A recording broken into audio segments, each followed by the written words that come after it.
Onions. Onions. We just planted a bunch of onions. Well, I say that, 3-year-old. but yes, our 3-year-old did most of the planting. She's better at it. She's down really at their good. level. She's Yeah, got the she right goes in size there, finger. pops Because the her way you finger plant in, onions, put it in there, and it's really simple. So they're 16 per square. So we take this, and then this device here, which is the same size as her finger, basically, you just take it down in the ground about 2 inches, or no, about an inch for onions. You don't want to plant them too deep, but they come in these little sets. So it's a bunch of like 25 or 30 onions, and each one of those goes down into there. You want to keep them really well watered while they're being established, especially.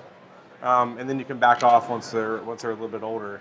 You can also start them by seed in the fall and let them overwinter. I've never actually done that. We've always just bought the transplants. As far as cooking onions are concerned, I mean, I think. we add onions to everything. I mean, well, onions and garlic. So usually if I'm adding one, I add the other, and then I saute them and then add them into, stir fries. Everything. I feel like I'm always chopping onions in there. Yes, onions and garlic pretty much go into everything we eat. They're very universal. One thing, let's go ahead and switch over to chives and talk about chives next, because one thing that... Everybody knows my love for chives. Yeah, they do. So you may wonder why you need onions and chives, right? The onions make tops, like, weren't those good enough? That's kind of what I thought when I first started growing. And basically it comes down to this.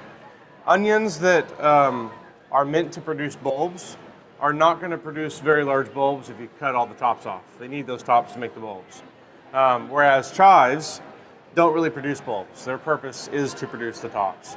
They're also perennial. They come back year after year, and they taste better than onion tops of the bulb onions. These have a sweeter taste, or just a friendlier taste than the other ones. So those are the main reasons why. We have both garlic chives and onion chives in our garden.